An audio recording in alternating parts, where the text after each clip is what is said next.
Hi, I'm Christine Herman of Herman's Quality Meat Shop in Newark, Delaware. Welcome to my YouTube channel. In this video, we are going to be talking about prime rib. Are you ready?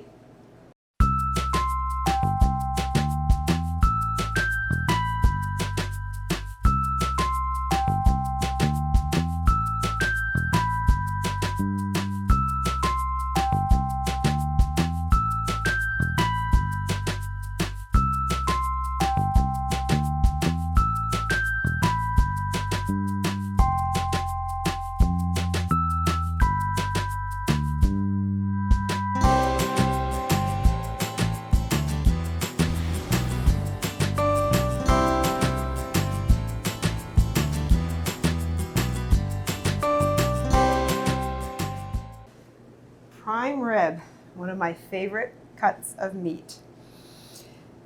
It is rib roast, prime rib, standing rib roast, has several different names, but it all means the same thing. Melt in your mouth, delicious. This right here is an entire rib of the animal. It has 7 bones, and it is basically prepared for a roast, and we're just going to talk about this a little bit. So how this is positioned on the animal, we have what is called the chuck side, which is right here. This has multiple muscles, and this is the portion, the upper portion of the animal, of the rib that actually sits just below the animal's shoulder. And we talked about another video with the shoulder and the chuck. And then this is what we refer to as the strip end, and you can see that it resembles a strip steak.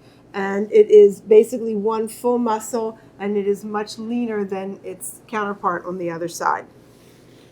Now we have this already prepared to save a little bit of time and sound, and we have it trimmed back. We left a little bit of the fat cap on right here so that it actually will help make delicious gravy in the end, as well as keep the moisture in.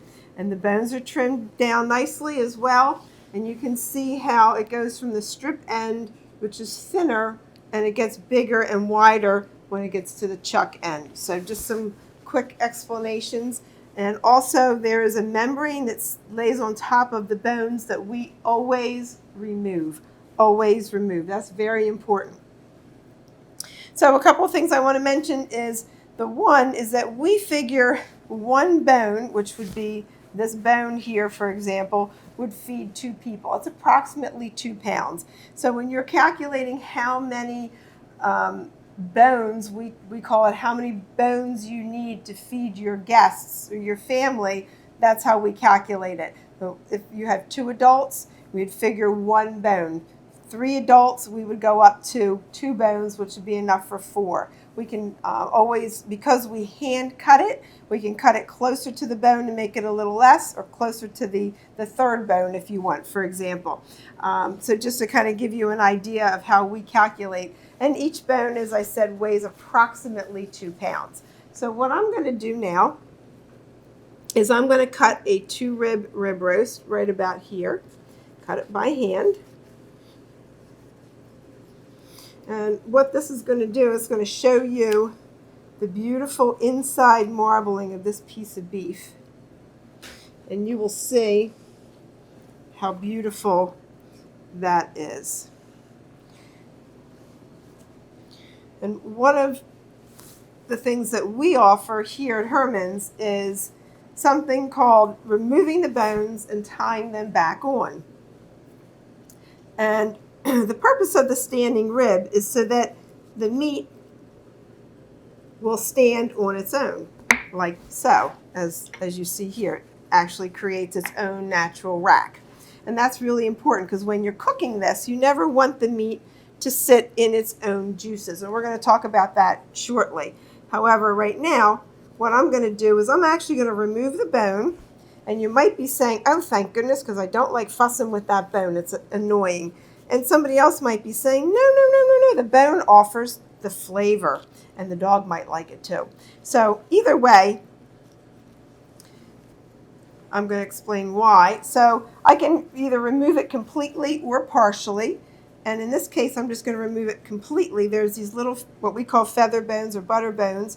I'm just going to kind of run my knife around it. And the reason why I'm suggesting that we do this for some that like it done is because it makes carving in the end easier for you, the customer. So now the bones are removed. So I'm going to tie them back on, and then when you are ready to carve your meal, you just cut the strings, the bone comes off, and you can use that for soup or snacking. You know, I love gnawing on the bone personally because, again, that's where all the yummy stuff is. But also, you know, the dog might like that. Keep him happy while you're enjoying your dinner. So that's one of the other reasons. And then, again, it just makes for an easier carving for you. So I'm going to tie them back on and show you how lovely this roast right here will look when it's done. And it's just really easy. It's just putting 2 strings right around those 2 bones that I removed.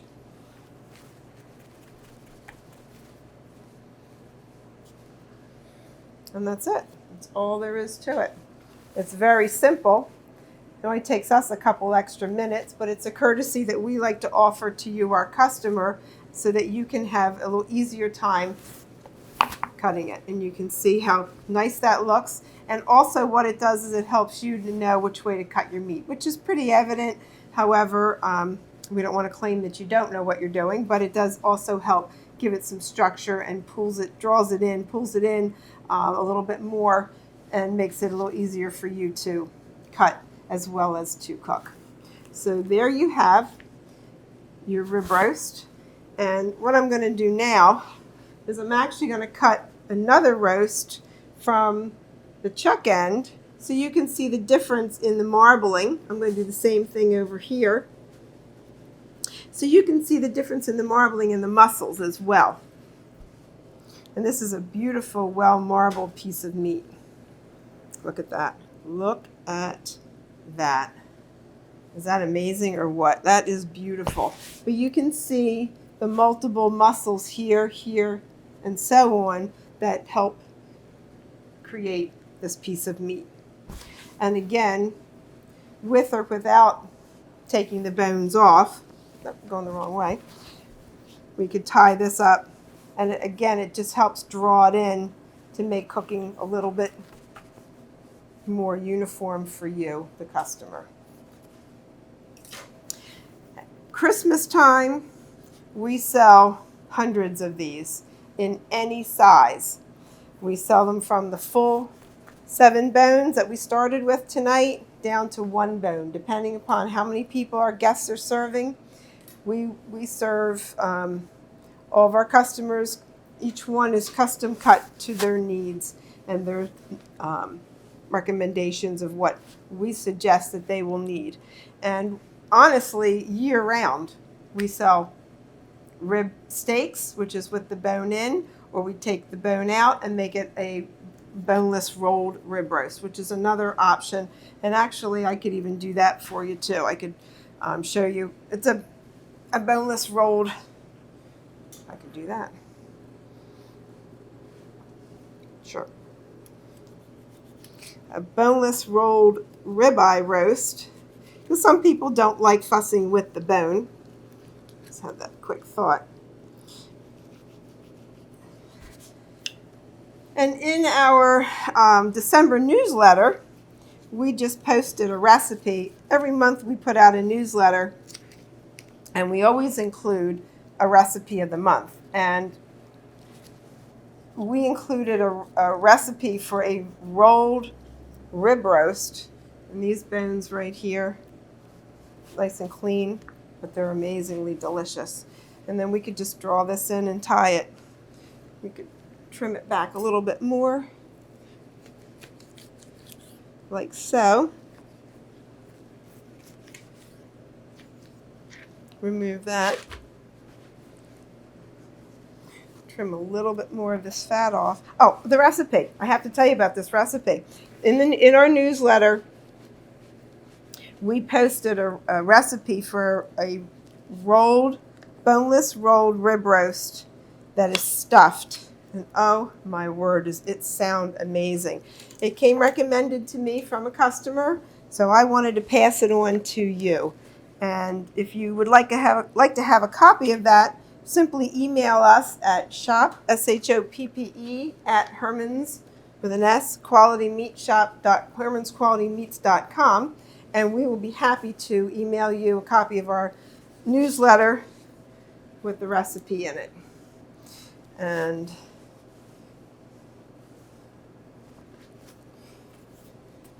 you can try it. And again, it's a courtesy that we offer our customers to prepare the meat for you based upon your recipe. We have customers all the time that will come in with a recipe from either a magazine or a newspaper or the internet, and they'll say, can you do this? And absolutely. We figure it out. If we can't figure it out right away, we do a little bit of our own research. My twine is getting caught over here. And we figure out exactly what it is your recipe wants us to do to prepare the meat. And we are always happy to do that for you. So you have lots of wonderful options. And certainly, we can always cut this into steaks, either bone-in or boneless steaks. So you can see the difference in the roast now that I've drawn it in and made it boneless. Lots of options here. And there you have it. Let's put one more here to make it a little more even.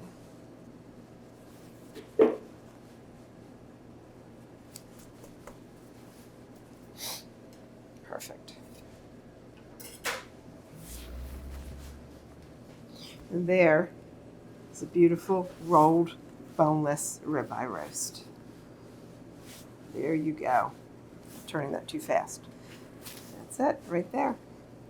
See how beautiful that marbling is? A little more lean on that side and nice and neatly tied. All right, there you have it. Now you're probably saying to yourself, so how do I cook this thing?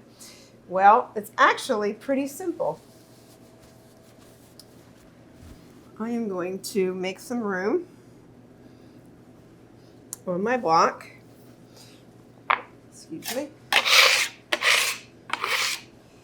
As I mentioned earlier, the bone-in roast creates its own natural rack. That's very important because, as I said, you never want your meat to cook in its own juices. That basically turns it into a pot roast. That's not a good option for this particular piece of meat.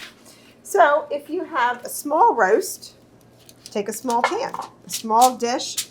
You always want to have a rack, okay? Again, this one might be a little too small for what I have here, but just the same, I'm actually going to leave that there so you get an idea. You may have something more like this in your kitchen. It's a cookie sheet type of pan with an oven rack, or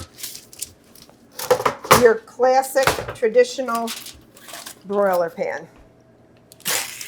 I have lined mine with foil. I've lined each of mine with foil just as the example, so you would know that cleanup can always be easy. Never stress over that. One of the things that I do sometimes is I will either spray this with a little bit of cooking spray. You can rub it with a little bit of oil or butter, whatever you prefer. So I'm going to take, doesn't matter which one, I'm going to take this guy, and you can see how nice it'll fit right here. Just like that. It'll just sit perfectly right there. And this is just going to be in my way. I am a simple cook. I think I've mentioned that before. What I like to do very simply is a little bit of salt. Doesn't take much because you want to taste the flavor of the meat. You don't need to put a whole lot of anything on it. A little bit of salt, pepper on the meat. You can put it on the bone if you want. And you could either use garlic powder or fresh cloves of garlic. If you want to use fresh cloves of garlic, what you can do is cut a little slit and tuck that in there. Maybe another little slit where the fat is.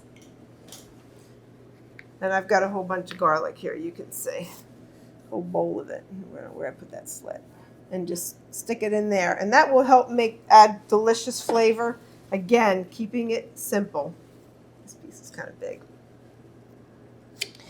You want to start by preheating your oven to about 500 degrees. It's really important that you do that high heat sear first, about 500 degrees. And always, my secret is always let your meat come to room temperature. There's no point in letting your oven do that. Let your meat come to room temperature. I can't wait to get home and cook this for dinner. Anyway, once your meat is basically at room temperature, your oven is preheated, you want to put about 1 inch of water in the bottom of your pan. And that, with that piece, let's get this out of here. That will help collect the juices, and it'll keep any oils from burning. So now your oven is nice and hot. You've got some water in the bottom of your pan. You've got your meat in your dish. You put it in the oven and bake it for about 15 minutes on high heat like that. And then you're going to reduce the temperature to 325. I prefer a low and slow. There are many other different ways of cooking a prime rib. My way is very simple, which is bake it in the oven, 325 after that 15 minutes for about 1.5 hours to 2 hours, depending upon how well done you like your meat and how big a piece of meat it is. Now here's a trick I want to make sure that I tell you. A lot of people say, look how big that is. Your oven is cooking this way. It's cooking into the center of the meat this way, not this way. Okay? Kind of an interesting concept. So it's only cooking this deep, not this deep, if that makes sense. So when you're thinking about how long it takes for it to cook, it doesn't take that long. You always want to, as I mentioned before, make sure your oven is at the correct temperature. An inside oven temperature is really, a thermometer rather, is really important. And you want to just make sure you're at the right temperature. Otherwise, it may take a little longer or a little less. Gas versus electric, you know how to judge that based upon what you have at home. And then cook it for about maybe 1.5 hours to 2 hours, depending, again, based upon what it is you're cooking, how big your piece of meat is. And this piece of meat, again, this guy here is cooking this way, not this way, okay? So you don't want to overcook a piece of meat like this unless everybody in your family prefers it well done. Remember, have your thermometer handy for your meat thermometer. Rare, 125. Medium rare, 135. Medium, 145. Up to 160 is well done. When it is finished getting to the temperature, let me rephrase that. Before it actually gets to the exact temperature that you want it, you should pull it out of the oven, because it's going to continue to cook when it's sitting on top of your countertop for another 10 or 15 minutes. So it will come up to your exact temperature, or it should come pretty close to that 145 medium if that's where you're headed. So once it hits that temperature, once it's cooled down a little bit and it's rested, then you can slice it. In the meantime, have somebody help you lift this tray out, or take the meat out, get your gravy drippings, make your gravy, your sauce, your au jus, whatever you're going to be serving it with. Finish your vegetables, get everybody at the table, then you just slice your portions. So with this, you would, if you have the bone, you would slice either thin slices for everyone to enjoy, or you would cut a couple big slices and serve it that way. It's really up to you. You could end up serving it as a steak, basically, or a little bit thinner slices and have multiple slices. It's just up to you as to how you want to present it at that point. Prime rib is definitely one of my favorites. It is, in my opinion, an easy piece of meat to cook, and you don't want to stress over it. That's what I want to say, is that the more simple, the less ingredients you put on it, the more you enjoy a good quality piece of meat. So I think that's all I wanted to tell you about cooking a prime rib. And I hope that was helpful. If you do have any questions or comments, feel free to include them at the bottom of the comment section. So, thank you. Prime rib. Bone in, boneless. Standing, the bones tied back on, boned and rolled. However you want to prepare it, prime rib, in my opinion, is one of the most delicious pieces of meat that you can serve to your family, to your friends, any celebration, whether it's a birthday, Christmas, or just because. Delicate but delicious. Very easy to season and cook, and I promise you, you won't go wrong. We also offer cooking instructions to our customers when they come into the store and pick up one of these pieces of meat, or you can certainly comment on our page, and we're happy to give you some instructions at that time too, if what I've said in the video you needed some clarification. But I will tell you, if you are interested in our newsletter, there's a link below in the description where you can sign up. And there's also a link for our website and our online ordering. So we hope that you will consider going to those links and joining our Herman family. And tonight, in this video, we hope that you have a blessed evening and that you'll give us a thumbs up and subscribe to our channel. And remember, feel free to give us a comment as well if you'd like. Have a blessed day. Christine Herman.